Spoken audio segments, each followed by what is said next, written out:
Hey guys, how's it going? Hope you've been well. We're in the garage. We'll take it outside a little bit. It's raining right now, but it's dying down.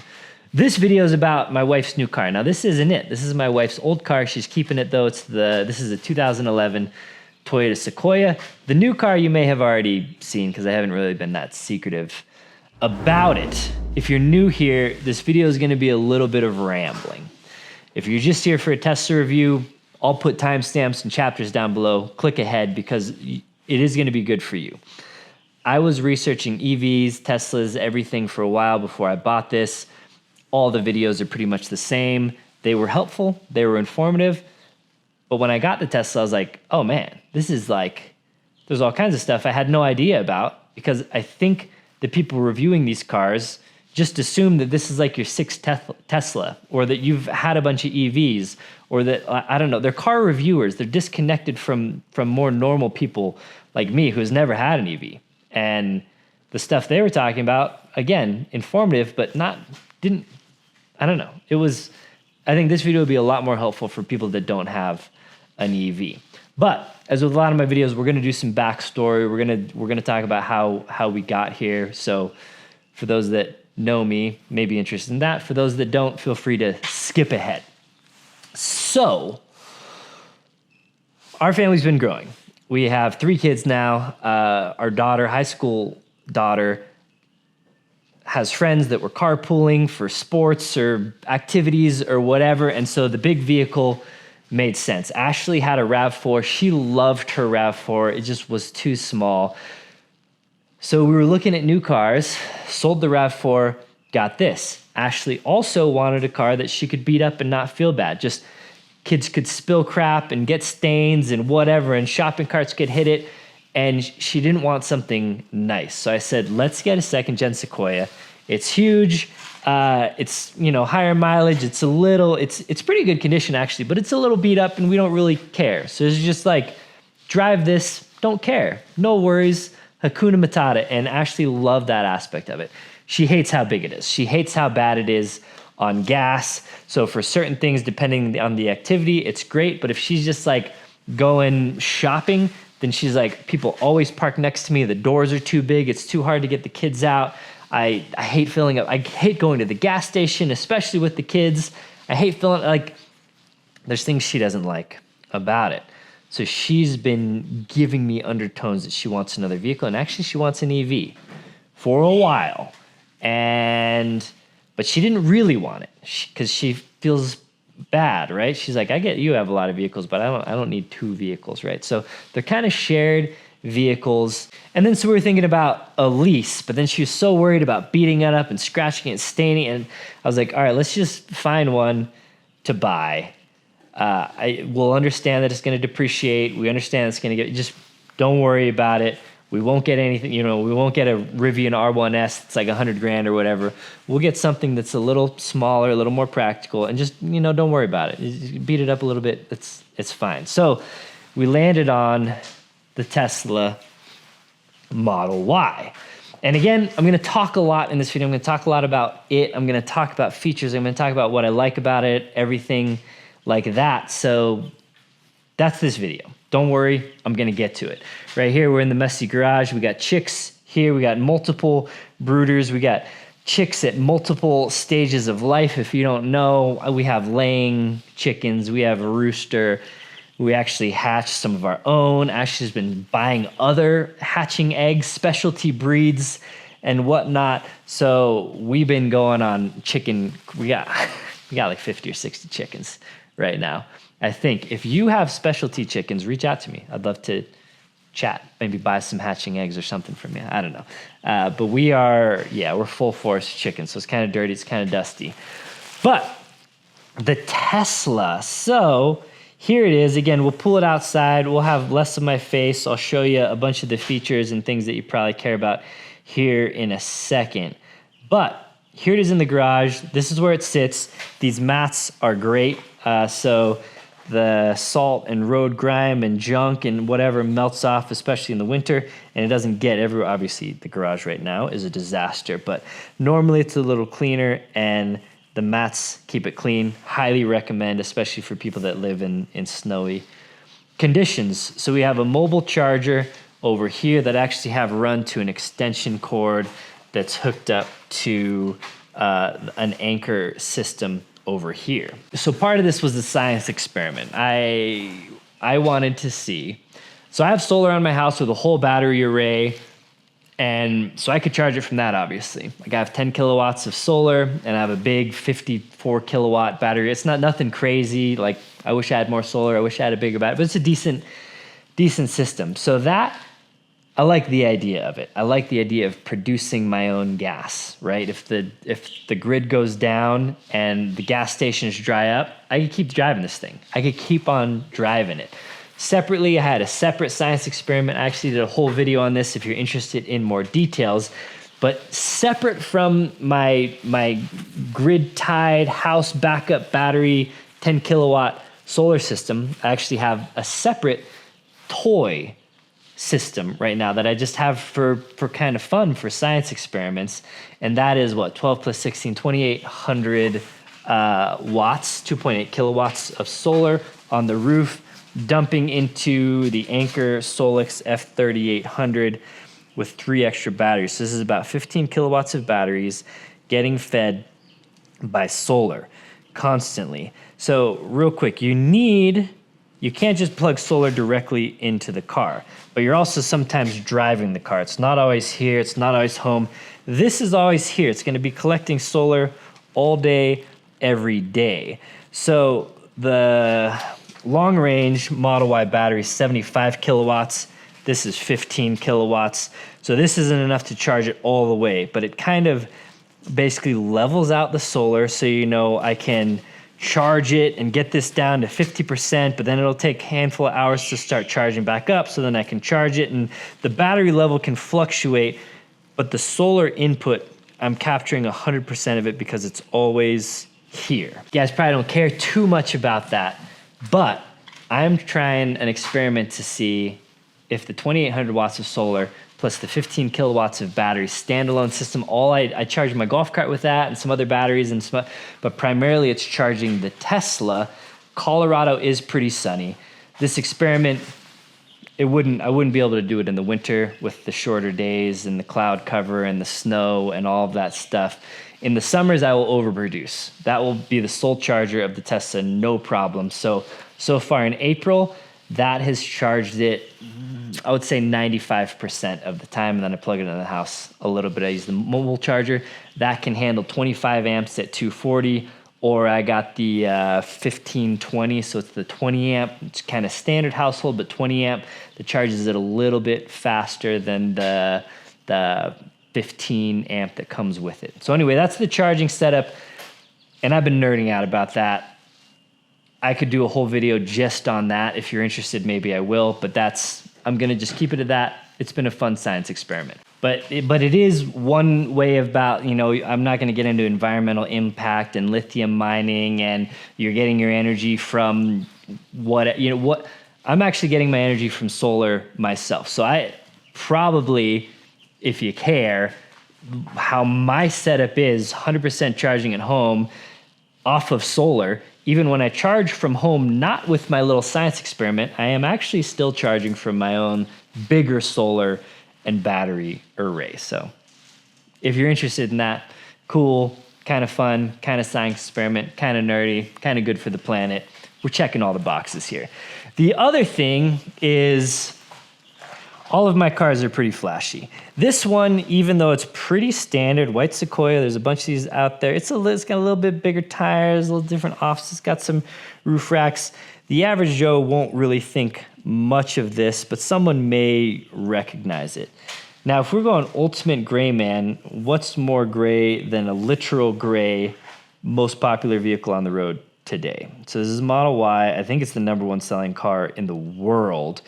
So this is another thing. Not that I'm a celebrity or anything, but some of my vehicles are. So when we're out, when I'm out with my family, this isn't a don't approach me, don't talk to me or anything like that. Like I love talking to people that recognize me. If I've inspired a build or some adventure and you see me in person, definitely say hi. I love it. So this isn't like a don't do that, because I enjoy it. I like talking to people. I'm not a dickhead. I'm very nice in real life. So don't take it that way. But sometimes it's nice to fly under the radar. Again, I'm not famous. Like this isn't like but sometimes it's just cool to have a car that nobody looks at, that nobody cares about. We pull up and nothing, right? They don't think I'm in there. Versus if I pull up in one of my wrapped vehicles at a gas station, someone may see me. I've had people that have followed me, not like in a weird way, but they could follow me if they see me on the road, and then maybe they follow me home, and that would be weird. Hasn't happened. It'd be crazy if someone did that, especially to me. But this one is gray. This one is like nobody is gonna notice anything about it. And I really do like that aspect. I like to be a little bit private, which ironically, not really ironically, unironically, it's a good segue into today's sponsor, who is Incogni. So Incogni, you may have heard about them. I knew about them already before they reached out interested in sponsoring a video. They are a service that helps you scrub your private data from the internet. And this is important for me for a couple of reasons. One is spam. Everyone hates spam. Data brokers, they'll sell your information, and people will use that for marketing efforts. That can be used for fraudulent endeavors. That can be used for scams. They don't care what it's used for. When your data is out there, it's public for people just to search on the internet, but it's also sold for different activities. This sold data also is in data breaches all the time. So this information that's out there, once it's out there and being sold and shifted around, can get into the wrong hands, but also can just get into the annoying hands. You get a call from somebody. It's a spam call. You get an email. It's a spam email. But if you get a call and it's a spam call and they know who you are and they know who your wife is and they know your address, it seems more legitimate and they kind of get in. And whether that's a scam or just spam, the more data that you have out there, the worse it is. But there's also your data shows up on just these public websites. You search your name and the town you live in, chances are you're going to find your phone number out there just for anyone to find, your email out there for anyone to find, your home address for anyone to find. It may not be important for the average Joe, but it should be. And it is important for someone like me that I value my privacy. I don't want a whole lot of my public data out there. So anyways, Incogni is a service. You pay them a subscription, and they scrub your data from everywhere that it can be scrubbed from legally. So this would take you dozens, if not hundreds of hours to do yourself. You could do it yourself, but you're emailing and calling and writing all of these people to remove your data. Incogni does this on your behalf, saves you a bunch of time, is reaching out to a bunch of websites and companies that you didn't even know existed to get your data off the internet, to get your data out of the data broker's hands. And it is a great service. I have been using it. Maybe I've shown some kind of screenshots of it, but well worth it for your privacy, for your mental sanity, for kind of a little insurance to know that your data isn't out there. So they just do it automatically. If you find your data on a specific site that maybe Incogni doesn't know about, you can actually request that they remove it. There's different plans. They can remove it on your behalf, again, so you don't have to mess with it. And then there's family plans. So I have a family plan. So I have my kids' names and my wife's name in there. And you basically feed the system some of your information. And then that system goes to bat for you, scrubbing all your stuff from the web. So it's great. They gave me a 60% off subscription. I believe it's 60% off. You can go to incogni.com/defense. I'll put it on screen below. You can use code defense, save 60% off. Highly recommend. So privacy. So that kind of checks the box. The gray man, the people aren't going to notice it, but I still think it looks pretty cool. So let me actually, looks like the rain has stopped. Let me pull this out. Just filling up some gas here. So here it is. Model Y's never really did anything to me, but now I bought it and I'm looking at it and I'm playing with it and I think it looks cool. Like, I think the lines are sleek and svelte. It just looks kind of aggressive. It looks kind of fast. Again, if you don't think so, I'm right there with you. I didn't, but for some reason, now that I own it, I just am appreciating the aesthetic a lot more than I did before. So let's talk about some concerns. So some things that I thought that's just kind of old news is battery life. Like, you're going to have to do battery change, you've replaced the whole battery system for 10, 15,000. It's not going to last that long. The performance is going to degrade, crap like that. All of that stuff is not actually true. So these batteries have like gone, I think 500,000 miles on the original battery. People are doing like 250,000 miles and the battery's only degraded like 12%, which means that there's a ton of life left. Like, the performance, the power, the speed doesn't even really degrade. It's just like the battery's capacity. Like, maybe originally you had 300-mile range, and say it degrades 10%. So now you have 270-mile range after 250,000 miles. These are rough numbers. And that's kind of insane, honestly, to think about, because a lot of modern vehicles, they ain't even making it 250,000 miles. Granted, I have a lot of Toyotas, so 250,000 is no big deal. The Sequoia's got 200,000, but these Teslas are going forever, and basically inside, outside performance, they're behaving just like a new car. So these high mileage Teslas have now proven that they're good. They're going to last a while. So that's one thing that I didn't really know, and I found out now, which is cool. And then another thing that I never really put much stock in, one of the main things EV haters say is, well, why I could fill up my car in 3 minutes at any gas station and you're spending 20 minutes. Well, yeah, most people don't go to a gas station. You just charge it home. So I haven't actually been to a supercharger yet. I probably should, just to experience it. But you don't waste 20 minutes at superchargers unless you're doing like a road trip. Otherwise, you're wasting no time. You're just plugging it in right there at home. So that's super nice. All right, I am actually getting a little wet out there. So I'm gonna rattle off a few things that I didn't really think about much before buying it, but I really appreciate having it. Just things I didn't really know about or consider. So one is preconditioning. So I park in the garage. It's not a heated garage or anything, but it doesn't get extreme weather. Like, it doesn't get below freezing or anything in my garage. But preconditioning the car, you can set a schedule, or you can do it from your phone or whatever. I have it set at a schedule I take my daughter to school in the morning, same time every morning. So I say, hey, let's have the cabin heated up, maybe the steering wheel heated, whatever, at say 8 o'clock every morning. So I set that through the app. Sitting in the garage, the car doesn't start. I'm not pumping poison into my house or killing the chickens with the exhaust smoke or anything like that. It just silently gets the car up to temp. That is an amazing feature. If you live somewhere hot or you live somewhere cold, that's awesome. Especially in a garage, because you don't have to start. It's not a remote start. You don't remote start your car and have it pumping. It's just does it automatically.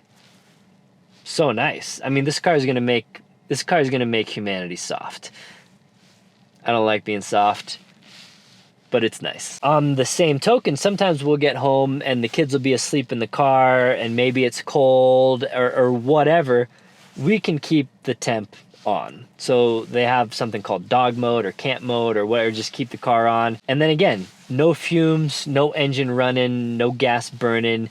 You just keep the car at whatever temp you want until the kids are up, or until you come back from unloading groceries and you want to take them out.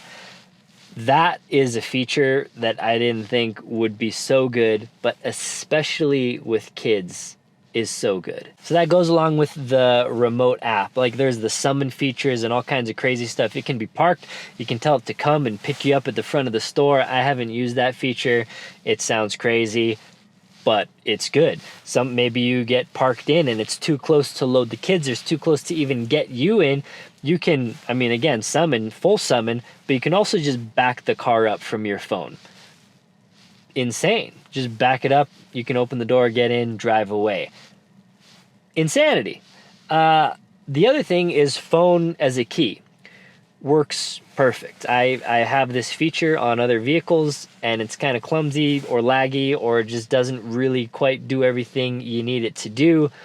The Tesla is so good, like like I haven't had an issue at all with it. It auto locks when you get like 10 feet away. It unlocks when you're close, but it doesn't like unlock. You touch the door or the hatch or whatever. So cool.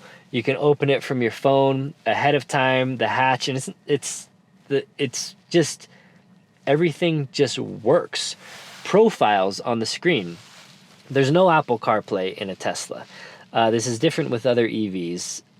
Some have Apple CarPlay, some don't. Some are their own native UI. The problem with native UIs is it sucks. My Toyota's the native UI, garbage. Like I don't use it ever. I only use CarPlay. But CarPlay sucks too. CarPlay is pretty limiting, and it's not that integrated. It'll get more integrated, I guess, with your actual car. But for now, it's basically like you have your car system, and then you have CarPlay, which is basically just a tablet in your car that doesn't really know about what's going on in your car. So they're two separate systems, and it's just what you're used to, and it's what I'm used to. And I'm like, oh, every car that I need needs CarPlay now. It's not great, but it's pretty good. And I can't imagine a car without CarPlay. So when I knew the Tesla didn't have the CarPlay, I was like, I wonder how that's going to be. So much better than CarPlay.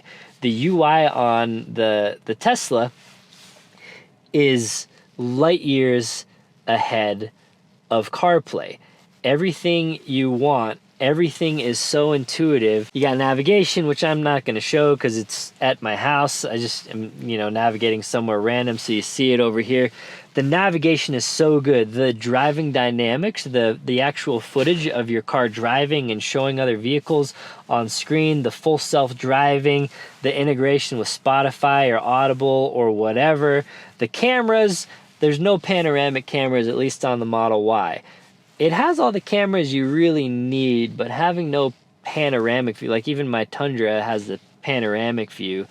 I think the panoramic view is probably the only miss, I would say. Do I miss it? Do I hate it? Not really, because on the screen when you're driving, it has basically a graphical interface of your vehicle that kind of acts as a panoramic view.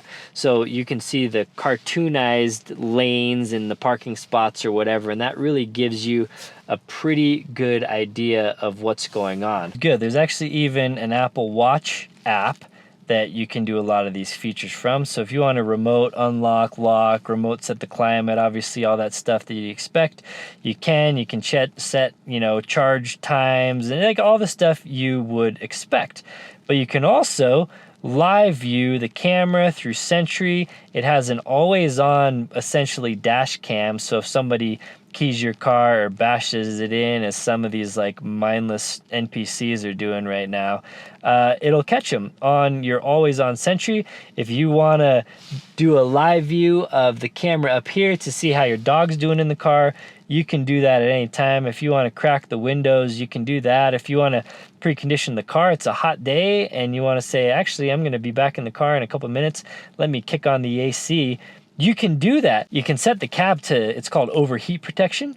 So you can set it to say, hey, don't let the cab get above 90 or 95 or 100, and it'll just kick on to keep it, under 100 degrees. So and it's just seamless and smooth. Everything with the UI is just fast. It's like playing with an iPad. It is like everything is just great. And then, like I said, Ashley and I are sharing the car. Kind of, like I still drive my cars most of the time, but for basically running quick little errands and taking the daughter to school, I take the Tesla. So you have profile swapping up here. You just tap it and change who the driver is. And this isn't necessarily new, but it changes the interface as well. So I have it on dark. Ashley likes it on light. She changes the steering feel and the responsiveness. I like it fast and tight. It obviously adjusts the seat and the mirrors. It picks up on your audiobook where you left off, or the music you were listening to. It remembers the settings of Ashley likes the mirrors tilting down when she goes in reverse, and she likes the volume dropping. It remembers that for when Ashley drives, and I don't have that stuff on for when I drive. And it is just instant. So if Ashley and I get in the car, we both have phone keys, whatever. Maybe she doesn't have her phone key, but the profile's in the system. She just taps it, and the car transforms into Ashley's car. When I press mic, it transforms. It goes back to hardcore music. It transforms to my car. I know there's other cars out there that do it. I haven't experienced it, so this is kind of the level of integration and how good it is so good. The other thing that I thought maybe I would miss is like no interface here, right? Like it's just one screen. It's very minimal. The Tesla gets kind of ridiculed for the minimalism. Listen, I got old cars. I got manuals. I like analog gauges. I get it. I don't know.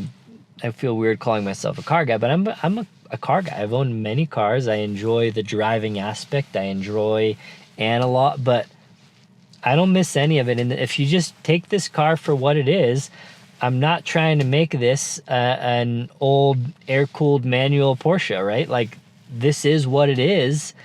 And if you embrace it, I seem like a fanboy, and I kind of am. It just works, and it works so good. I don't miss anything. It was a little weird at night more than during the day. At night, having nothing illuminated here was a little weird, but it's nice. Like everything on the screen is just very intuitive. I don't know how else to put it. So how is it to drive? I see it compared to like a microwave, when the Plaids are smoking the 720Ss and everything out there, people are like, oh, well, you can microwave a steak, but I would still put it on the Traeger, whatever they're saying. Like, I don't know, this is kind of dumb. Like, I get it. Don't get me wrong. I literally just sold my R35 GTR. Raw, loud, aggressive. The gear changes, just you feel it. You hear it. It's visceral. Like, don't get me wrong. I love that. But to say, oh, it's an appliance. It's a refrigerator on wheels. I never said, like, you'll never find me saying that kind of stuff. So I'm not like going back on what I said in the past. I just never really felt that way. But having driven them, having owned it, I don't feel that way at all. Is it a different experience? Yes. Is it worse? I mean, in some ways maybe, but in a lot of ways it's better. Again, it's a daily driver that is insanely quick. You don't have to wait for gear shifts. You don't have to wait to get into the power bit. You don't have to wait for the turbos to spool up. You smash the pedal and it goes, and there is some fun to that. People say it gets old where the combustion engine doesn't get old. I don't know. Again, full bolt-on GTR, not the fastest GTR in the world, but faster than a stock GTR, faster than a Nismo GTR, a fast visceral car. I mean, it gets old too. Like they all get old. So I don't know. That's I think that's a moot point. And it handles pretty good. Like the batteries are down low. The center of gravity is the lowest of any like internal combustion car. It hooks up. It's heavy. Yeah. If I was going to track it, would I rather have a Miata? Yes. But the driving experience, again, I live on the roads that people come to drive for fun on the weekends. My commute to the grocery store is someone's fun Sunday drive. My life is in the canyon carving roads, so I don't think anyone can speak to this really better than I can. It's still fun to drive. It's still fun to drive. But again, I do want the acceleration boost. So if you want to buy a Tesla or anything like that, I would appreciate if you use my code that's linked down below, my referral link. I'll get acceleration boost. It adds 100 horsepower for $2,000. In the land of internal combustion engines, you can never add 100 horsepower for $2,000. So people are like, oh, you gotta pay to just unlock. It's just, I get it. They need some differentiation between the performance and the I get it. But the ability to pay $2,000 and add 100 horsepower is insane, and I want to do it. Visibility is great. You turn on your blinker, and you get a little camera of your blind spot. That's sweet. You can see everything again, the graphical display, the animations on the road that show you all the cars and the lanes. That, like, there was a movie, Bird Box or whatever, where they blacked out all the windows and just used the car to drive. That movie was years old. You could do that. It's insane, the safety features, and it's the safest car on the road and all that other stuff, but it's just, again, the driving experience is good. And there's little things like you can set it to do a chime when the light turns green. It's nice. Everyone's been distracted or you find something bad. Maybe you're checking text messages on your phone, you're at a green light, turns green, you don't know. It chimes at you. Nice. Here's a thing that I didn't know. Battery percentage, range anxiety, can I make it there back? Well, does it account for this? And when you use the navigation, it'll tell you an estimated battery percentage of when you arrive. And Tesla is a software company. Tesla is an AI company. It's light years beyond any other vehicle in that sense. It's very good. It knows how you drive. It knows the elevation.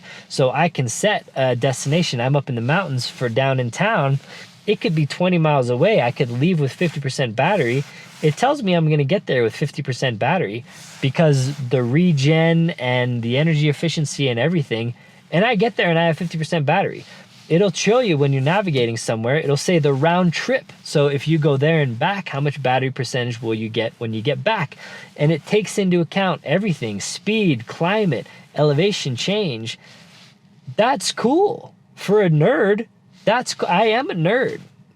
It's cool. It's just, it's cool. Full self-driving. I've heard naysayers on this, and again, I haven't experienced the early days of full self-driving. Full self-driving right now is so good. I can go from here to drop off my kid at school, mountain roads, windy, no markings on them, no dotted yellow line, like you can't see it, it's worn out. Tiny shoulders, road bikers on the side of the road, no traffic lights, merging, passing slow cars. The future is now, guys, for Tesla anyway.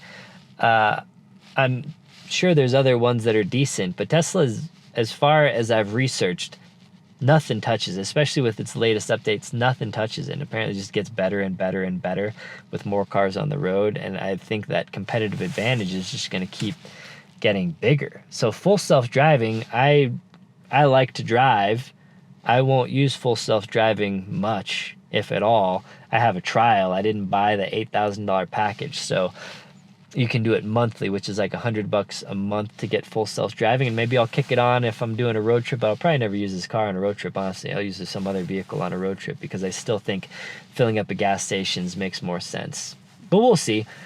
Maybe I'll get the subscription. But I tried it quite a bit just to test roundabouts, everything. It is just good. It's crazy. And then some other stuff, like almost everything is controlled through the one screen. I probably don't like that. Even like adjusting the mirrors is done through the screen. Opening the glove box, done through the screen. I thought I would hate that. And while I don't like it, it's not a big deal. I realize I'm not adjusting my mirrors that much. And it takes maybe 3 seconds longer once you learn where the menu is to do it. I think if you're an older person, not very good with tech, change is very difficult to you, the Tesla would be pretty jarring and take a little while to get used to. I adapted very easy. One pedal driving, I don't even think about it, driving this and then driving my other car. It's just, driving the other car with one pedal doesn't feel weird. Driving this with one pedal feels completely natural. Took me 5 minutes to get used to it. It was easy. What that means is, and you can change it in some settings, is the regenerative braking is always basically at max. So you keep your pedal on, and where a normal car, you'd let off your pedal and you'd coast. You'd kind of slowly slow down, or maybe you'd kick it into neutral so you can just kind of coast. Not the case with a Tesla. It essentially starts applying brake when you let off the gas. So how your foot position on the throttle, on the accelerator pedal, basically really just dictates how fast you go. When you want to slow down, you let off. If you want to slow down more aggressively, you'll let off all the time.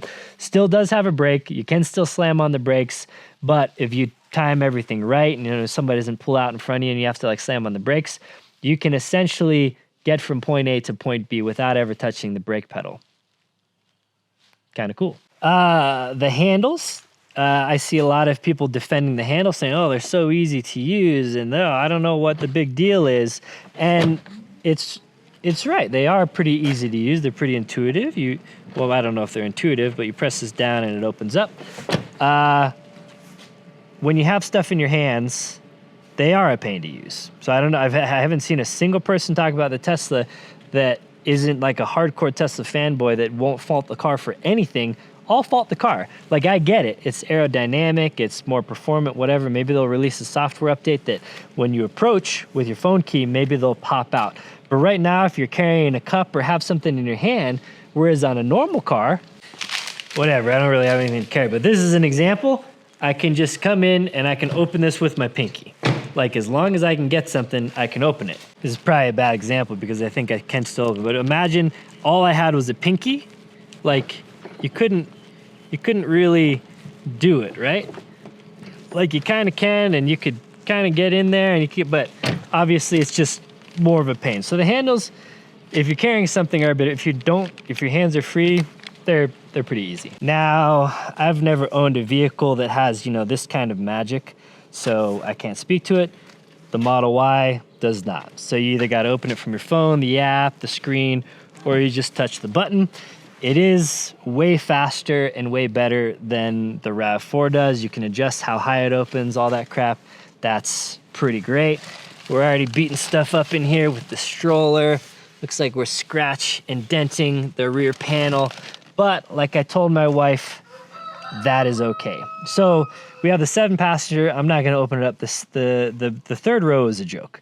So to put things into perspective, if you're looking at one of these, I had a hard time finding information online. The middle row has some adjustability. It slides back and forward when you have a 7-passenger vehicle. So when you don't have a 7-passenger, that's fixed. So the middle row is actually a little different with the 7-passenger in that right here, when this seat is all the way back, the third row is actually not usable at all. Like, you can't get your foot in there. It is literally the back of this is at the front of the cushion. So in order to even use the third row, this has to slide forward. With the rear-facing car seat, it can't slide forward. We're as forward as we can go, at least for the position that I sit at. And this is even, this position here is it's a little more forward than like if I had all the room in the back and no rear car seat, I would be back a little bit. Like, this isn't uncomfortable where it is, but I would be back a little more if I had the room. So this is as far back and at a comfortable driving position. That is a rear-facing car seat. Same with over there. We've got 2 rear-facing car seats. So the rear-facing car seats, third row, completely unusable. You can't use it at all. But I did do an experiment, just in case you're wondering. Car seats out, this slides forward. I could sit in it without my knees touching the seat. It's at a position where it's like I could go for more leg room, but it's not horrible. And then I could also sit in the third row, but your head is like right here. So my head was just barely touching the glass. I'm 5'10", a true 5'10", not someone that says they're 5'10" and they're actually 5'6". So I'm 5'10". You could fit 3 5'10" people. 5'10" driver, 5'10" middle row, 5'10" third row. It would be doable, but the third row is tiny, more for kids, and definitely not even usable with rear-facing car seats. So that is something I couldn't really find online. So if you are in that boat, that is what you'll know. So once these car seats are flipped around normal, forward-facing, or if there's a person, you now do have a third row that you can actually use. So this is a 7-passenger vehicle, and you could fit 7 passengers as long as your passengers aren't rear-facing car seats. And the rear-facing car seats do not fit in the back row. So just heads up there, tons of foot room because there's no drive lines or anything like that. So the floor is flat. The middle passenger has actually the most legroom, gobs of legroom under there. And storage is really good. Like the map pocket is pretty good. You have dual wireless charges up here. That's pretty good. You have, a bunch of accessories here. The aftermarket support for this is crazy. This is a little camera.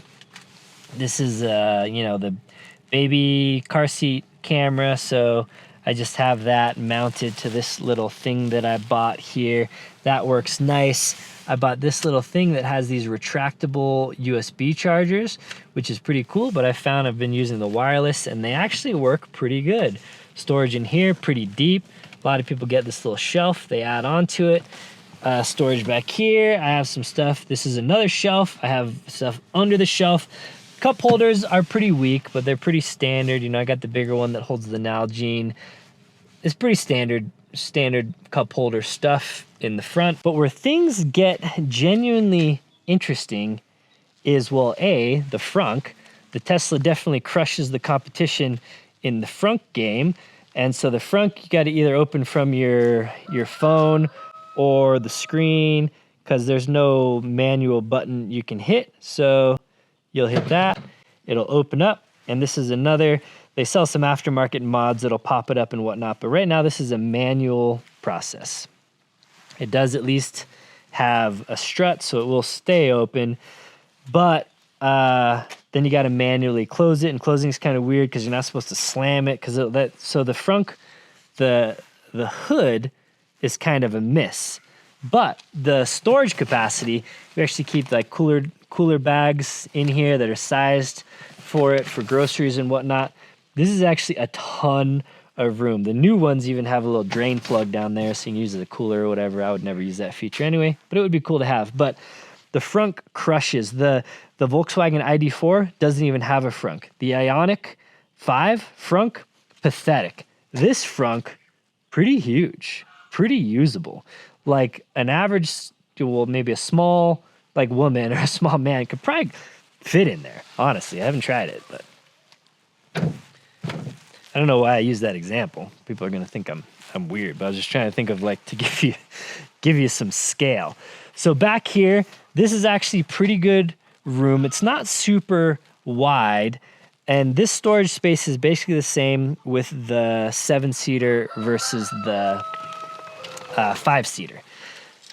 Let me see if I can get here without taking everything out of here. But we got some deep pockets over here, if you can tell how deep it is.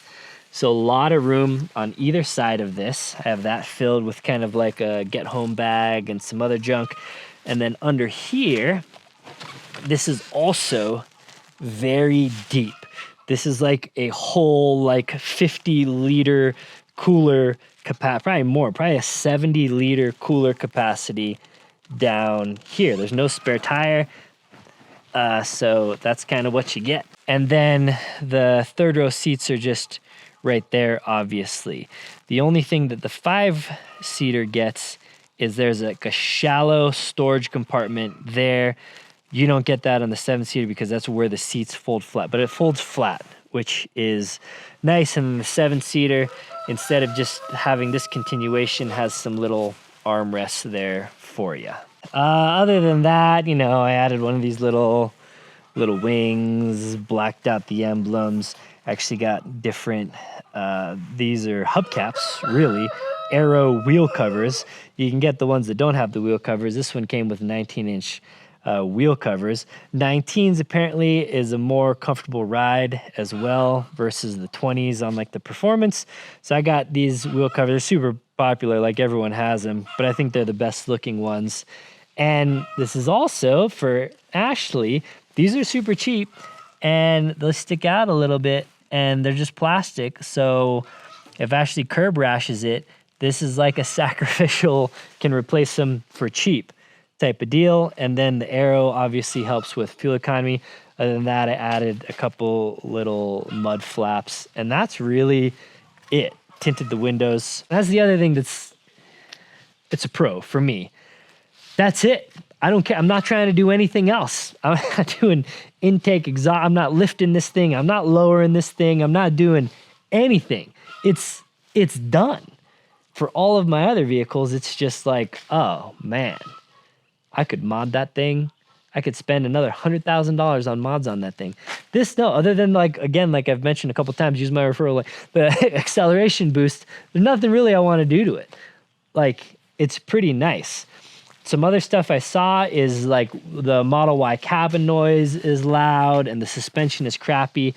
And I think for the earlier, like 2019, 2020, it was, and then it got better and better and better. And the newer one than this, 2026, the update, the Juniper, is even better. It's like a more comfortable ride. Cabin noise is down even more. It's great. I mean, honestly, again, I'm not driving like a 7 Series or anything like that. I'm driving Toyotas. So ride is pretty nice. Cabin noise is pretty good.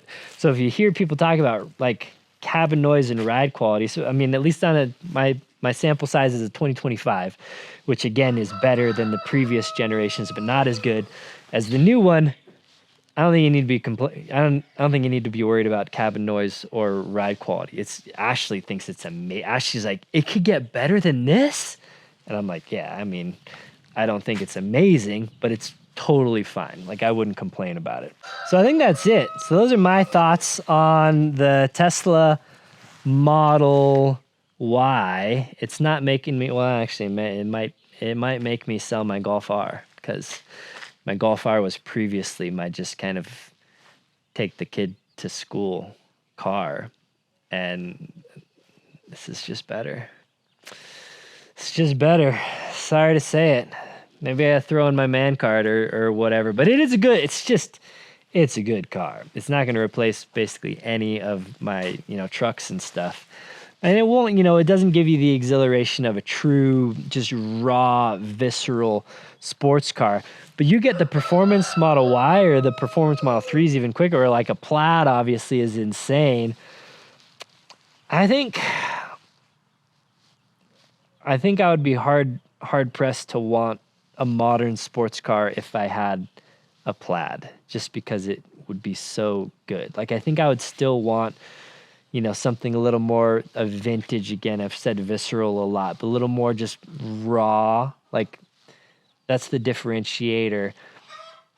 But other than being flashy, these things are pretty good. And they've even proved pretty good around the track. That's the other thing. People are like, oh, they're only good in a straight line, or they're only good off of a dig. Now, you look it up. They're pretty good on a track. They're pretty good rolling. They're pretty good. They're pretty good, guys. Okay, anyway, that's my thoughts. Let me know if you have any questions down below. This is probably the only video that will ever show up on my channel of the Tesla. I'm not turning into a Tesla influencer or anything like that. Maybe I'll get a Cybertruck one day. I don't know, but that's it. If you have any questions, let me know down below. I just thought, it doesn't really fit the channel all that well, but it does a little bit with kind of making my own power, making my own that aspect of it alone is very cool, very nerdy. Again, it could be its own video. All right, guys. Well, let me know what you think down in the comments. Again, if you have questions, I'll try my best to answer.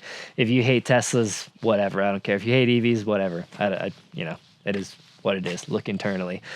Cool. All right. Well, until next time, guys. Take care.